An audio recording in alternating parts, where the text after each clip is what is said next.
എല്ലാവർക്കും എൻ്റെ നമസ്കാരം. സ്നേഹത്തോടെ രഞ്ജിത്ത് ഫ്രം തൃശ്ശൂർ. ഇന്ന് നമുക്ക് നമ്മുടെ നേവൽ പൊക്കിളിൻ്റെ അവിടെയുള്ള ഊർജ മണ്ഡലം ഉണ്ടല്ലോ, എനർജി സെൻറ്റർ, നേവൽ ചക്ര എന്ന് യോഗിക് പാരമ്പര്യങ്ങളിൽ പറയും. സംസ്കൃതത്തിൽ നാഭി ചക്ര എന്നാണ് പറയുക. നമ്മുടെ എല്ലാ ചക്രകളും വളരെ മൂല്യവത്തായിട്ടുള്ള ക്യാരക്ടേഴ്സ് ഉള്ളതാണ്. അതിൽ one of the biggest character in energy world. That is because ഈ നേവൽ എനർജി സെൻറ്റർ നമ്മുടെ പ്രാക്ടിക്കൽ ഇൻ്റലിജൻസിൻ്റെ ഭാഗമാണ്. പലപ്പോഴും നമുക്ക് എടുക്കുന്ന തീരുമാനങ്ങളൊക്കെ തെറ്റിപ്പോവുക. ജീവിതത്തിൽ പലപ്പോഴും തെറ്റായ തീരുമാനങ്ങൾ എടുക്കുന്നത് കൊണ്ട് തന്നെ ജീവിതകാലം മുഴുവൻ സന്തോഷകരമല്ലാത്ത അവസ്ഥയിലേക്ക് മാറുക. അപ്പോൾ നമുക്ക് ഇഷ്ടമില്ലാത്തൊരു കോഴ്സ് പഠിച്ചു, പെട്ടെന്ന് ആരുടെയൊക്കെയോ പ്രേരണയാലോ അല്ലെങ്കിൽ നമ്മുടെ കൂടെ പഠിച്ചിരുന്ന കുട്ടികളുടെയോ താല്പര്യം കണ്ടപ്പോൾ അത് നല്ലതായിരിക്കുമെന്ന് തോന്നി നാം അത് തിരഞ്ഞെടുക്കുക. അത് തിരഞ്ഞെടുക്കുമ്പോൾ നമുക്ക് അത് മാച്ചാവാത്തതായി തോന്നുക. എന്നിട്ട് അത് പഠിക്കുമ്പോൾ അതിൽ വേണ്ട മികവ് പുലർത്താൻ പറ്റാതിരിക്കുക. നമുക്ക് ചേർന്ന് പോകുന്ന, നമുക്ക് പ്രിയപ്പെട്ടതായതിനെ കണ്ടെത്താനുള്ള ഒരു വൈഭവത്തെയാണ് പ്രാക്ടിക്കൽ ഇൻ്റലിജൻസ് എന്ന് പറയുന്നത്. അത് ബ്രെയിൻ അതിൽ പങ്കില്ല എന്നല്ല അർത്ഥം. ബ്രെയിൻ അതിൻ്റെതായ ഒരു പങ്കുണ്ട്. മറിച്ച് നേവൽ എനർജി സെൻറ്ററിന് അത്ഭുതകരമായ പ്രാക്ടിക്കാലിറ്റിയുമായിട്ട് ബന്ധമുണ്ട്. നമുക്ക് ഏത് കാര്യമാണ് ചെയ്യേണ്ടത്, എന്താണ് തീരുമാനമെടുക്കേണ്ടത് എന്ന് കൃത്യമായ അറിവ് തരുന്നത് നേവൽ എനർജി സെൻറ്ററാണ്. പെട്ടെന്ന് സഡനായിട്ടുള്ള ആക്ഷൻ എടുക്കാനും നേവൽ എനർജി സെൻറ്റർ സഹായിക്കുന്നുള്ളതാണ്. ഇൻസ്റ്റിങ്ക്റ്റ് ഓഫ് നോയിങ് എന്ന് അതിനെ പറയാം. ഇതിൻ്റെ സൈക്കോളജിക്കൽ ഫങ്ഷൻ അറിവുണ്ടാക്കുക എന്നുള്ളതാണ് അതിൻ്റെ ഫൗണ്ടേഷനായിട്ട് നിൽക്കുന്നതെങ്കിലും നാം ഒരു കാര്യം ചെയ്യാൻ പുറപ്പെടുമ്പോൾ അത് എങ്ങനെയായിരിക്കണം, എന്തായിരിക്കണം എന്നുള്ള അതിൻ്റെ ഔട്ട്കം എന്തായിരിക്കും, ഇൻകം എന്തായിരിക്കും എന്നൊക്കെ നമുക്ക് മനസ്സിലാക്കി തരുന്നതാണ് നേവൽ ചക്ര. ഞാൻ നേവലിനെ കുറിച്ച് വേറെ വീഡിയോകളിൽ പറഞ്ഞിട്ടുണ്ടെങ്കിലും ഇത് നേവലിനെ കുറിച്ച് മാത്രം പറയുന്നത് കൊണ്ടാണ്. പെട്ടെന്നൊരു തീരുമാനം എടുക്കേണ്ടതുണ്ട്. നമുക്ക് ഫൈറ്റ് ചെയ്യാൻ നിൽക്കുന്ന നേരത്ത്, ഇപ്പോൾ ഫൈറ്റിങ് നിൽക്കുകയാണ്, ഒരാളുമായിട്ട് നമ്മൾ ഫൈറ്റ് ചെയ്യാൻ നിൽക്കുന്ന നേരത്ത് by practice or wherever whatever നിൽക്കുന്ന നേരത്ത് പെട്ടെന്ന് അയാളുടെ വേ ഓഫ് മൂവ്മെൻറ്റ്, നമുക്ക് അയാൾ മൂവ് ചെയ്യണതിന് മുമ്പ് തന്നെ നമുക്ക് ആ ഫ്രാക്ഷൻ ഓഫ് സെക്കൻഡിൽ മൂവ് ചെയ്യാൻ തുടങ്ങുന്നതിന് മുമ്പ് തന്നെ നമ്മുടെ ഉള്ളിലേക്ക് അത് ഗ്രാസ്പ് ചെയ്തിട്ട് ഈ വഴി കൂടിയാണ് വരാൻ പോണത് അറ്റാക്ക് എന്നുള്ളത് അറിയിക്കുന്നത് നേവൽ ചക്രയാണ്. ഞാൻ ക്ലാസ്സിലൊക്കെ പറയാറുള്ളത്, പന്ത് കളിക്കുന്ന നേരത്ത് നമുക്ക് അത് പന്ത് കളി കണ്ട് ഗാലറിയിൽ ഇരിക്കുമ്പോൾ നമുക്ക് പെട്ടെന്ന് ജഡ്ജ് ചെയ്ത് അങ്ങനെ ചെയ്യാമായിരുന്നില്ലേ, ഇങ്ങനെ ചെയ്യാമായിരുന്നില്ലേ എന്നൊക്കെ നമുക്ക് തോന്നും. പക്ഷേ കളിക്കാർക്കുള്ളൊരു ഇൻ്റലിജൻസ് ഉണ്ട്. കളി മാത്രമല്ലല്ലോ, ആ സമയോചിതമായിട്ടുള്ള തീരുമാനങ്ങൾ എടുക്കുന്നതിൽ വലിയ പങ്കുണ്ട് ജീവിതത്തിലും, എല്ലാ കളികളിലും, എല്ലാ മേഖലകളിലും. അപ്പോൾ പന്ത് കളിക്കുമ്പോൾ പെട്ടെന്ന് അയാൾ ഫോർവേഡ് കയറി കൊണ്ടുവന്നിട്ട് ഇപ്പോൾ ഗോൾ അടിക്കുന്നു വിചാരിക്കണ നേരത്തെ ആയിരിക്കും അത് റിവേഴ്സ് ഇട്ട് കൊടുക്കുക, വേറൊരു സൈഡിലേക്ക് അടിച്ചു കൊടുക്കുക. അത് ഞാൻ പറയും, എന്ത് പണിയാണ് കാണിച്ചത്, നേരെ ഷൂട്ട് ചെയ്താൽ മതിയായിരുന്നില്ലേ എന്ന് പറയും. മറിച്ച് അദ്ദേഹം അത് സൈഡിലേക്ക് കട്ട് ചെയ്തു, വേറൊരു ഫോർവേഡ് കയറി വന്നു, അതിനെ വേറൊരു കോർണറിലേക്ക് അടിച്ച് മറ്റേ ആൾ അത് ഗോളാക്കും. ആദ്യമേ അത് ചെയ്യാമായിരുന്നില്ല എന്ന് നമ്മൾ വിചാരിക്കും. പക്ഷേ ആക്ച്വലി ആ കളിക്കാരൻ്റെ പ്രാക്ടിക്കൽ ഇൻ്റലിജൻസ് അവിടെ ഉണർന്നു എന്നുള്ളതാണ്.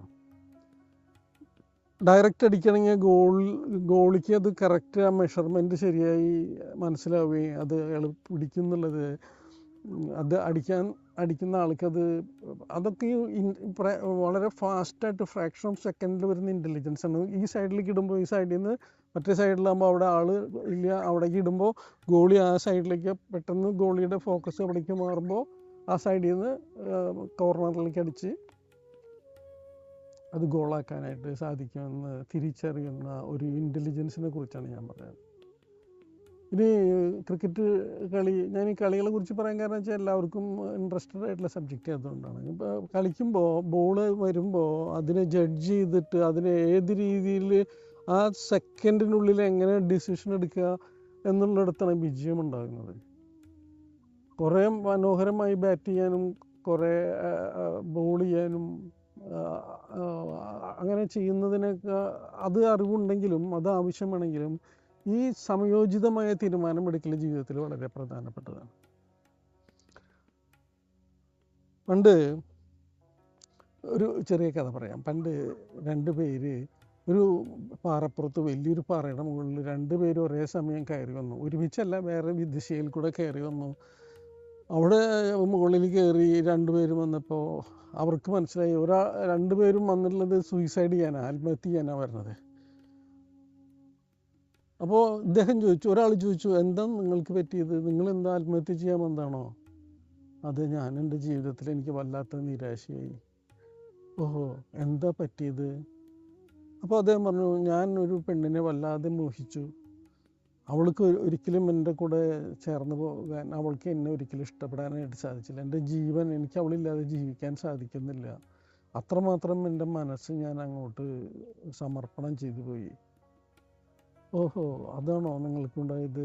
അത് ആരായിരുന്നു അപ്പോൾ? അങ്ങനെ അവർ വിശേഷമൊക്കെ പറഞ്ഞപ്പോൾ ഇദ്ദേഹം പെട്ടെന്ന്, മറ്റേ ആൾ ചോദിച്ച ആൾ പെട്ടെന്ന് അത്ഭുതപ്പെട്ടു. ഓഹോ, അവൾ കാരണം തന്നെയാണ് ഞാനും മരിക്കാൻ വന്നത്. അതെന്ത് പറ്റി? കഥയായിട്ട് എടുക്കണം, കഥയിൽ ചോദ്യമില്ല എന്ന് പറഞ്ഞ പോലെ. അപ്പം ഇദ്ദേഹം പറയാണ്, അവളെ കൊണ്ട് പൊറുതി മുട്ടിയിട്ടാണ്, അവളെ എനിക്ക് സ്വന്തമായി, ഞാൻ സ്വന്തമാക്കിയതാ. അവളെ കൊണ്ട് എനിക്ക് ജീവിതം മടുത്തുപോയി. എനിക്ക് ഒരു സമാധാനവും ഇല്ല ജീവിതത്തിൽ, ഒരു സന്തോഷവും ഇല്ല. അതുകൊണ്ടാണ് ഞാൻ ജീവനെടുക്കാൻ വന്നത്. അപ്പം ഇവിടുത്തെ പരസ്പര വൈരുദ്ധ്യങ്ങളായിട്ടുള്ള മനസ്സിലാക്കലുകളാണ്. നമുക്ക് ചേർന്നത് ചേരേണ്ടതിടത്ത് ചേരാത്തത്, തിരഞ്ഞെടുക്കുന്നത് ശരിയല്ലാതെ തിരഞ്ഞെടുത്തത്, നമുക്ക് വലിയ വലിയ സംഭവങ്ങളിലേക്കും വലിയ വലിയ കാര്യങ്ങളിലേക്കും നമ്മുടെ ഫോക്കസ് മാറുക. ജീവിതത്തിൽ ഒരു ഇണയെ കണ്ടെത്തുമ്പോഴും അത് അവനേക്കാൾ ഏറ്റവും മികച്ച ഒരാളായി തീരണമെന്ന് 2 കൂട്ടരും ആലോചിക്കും. സ്ത്രീകളുടെ ഭാഗത്തു നിന്നായാലും ആണുങ്ങളുടെ ഭാഗത്തു നിന്നായാലും അങ്ങനെ സങ്കല്പിക്കും, തീരുമാനം എടുക്കും. അപ്പോൾ ഈ ആദ്യം കയ്യിൽ കിട്ടിക്കഴിഞ്ഞാൽ അത് നമുക്ക് സാധാരണ കാര്യമായി, കിട്ടുന്നത് വരെ അതിൻ്റെ മോഹമുള്ളൂ. ഒരു ഏറ്റവും വില കൂടിയ, ലോകത്തിലെ ഏറ്റവും പ്രശസ്തമായൊരു ബ്രാൻഡ് കാറ് വാങ്ങണമെന്നാണ് നമ്മൾ ആഗ്രഹിച്ചെങ്കിൽ അത് വാങ്ങിക്കുന്നത് വരെ, അത് മേടിച്ച് കൊണ്ടുവന്ന് വീട്ടിൽ പാർക്ക് ചെയ്ത് അത് നോക്കിക്കണ്ട് ആസ്വദിച്ച് പിറ്റേ ദിവസം ഉണർന്ന് എഴുന്നേറ്റ് വന്ന് അതിലൊന്ന് കയറി ഇരുന്നൊന്ന് ഡ്രൈവ് ചെയ്ത് പോകുന്ന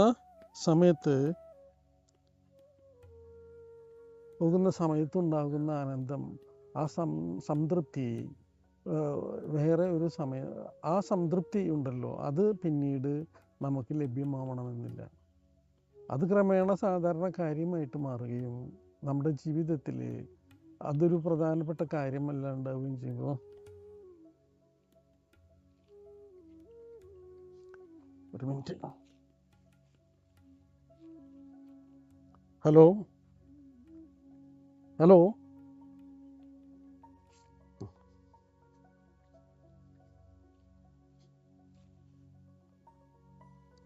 നമുക്ക് ആദ്യം കാണുന്ന ഭ്രമം ആദ്യം തന്നെ ഉണ്ടാവുള്ളൂ. അത് കഴിഞ്ഞാൽ ആ ഭ്രമം മാറുമ്പോൾ പിന്നെ എല്ലാത്തിനും അനുസൃതമായി നിലനിന്ന് പോകുക എന്നുള്ളതാണ്, നിലനിർത്തിക്കൊണ്ടുപോകുക എന്നുള്ളതാണ്.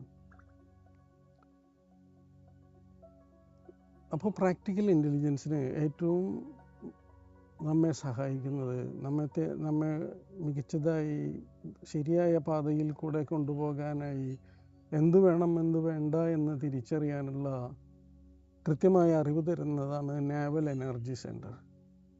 നമുക്ക് അത് നാവൽ എനർജി സെൻറ്റർ കൃത്യമായി ക്ലീനിങ് ചെയ്ത് അത് എനർജൈസ് ചെയ്ത് വയ്ക്കുകയാണെങ്കിൽ നമുക്ക് മെൻ്റൽ ക്ലാരിറ്റി, നമുക്ക് തീരുമാനം എടുക്കുന്നതിൽ വളരെ പ്യൂരിറ്റി ആൻഡ് ക്ലാരിറ്റി ഉണ്ടായിരിക്കും. Thank you.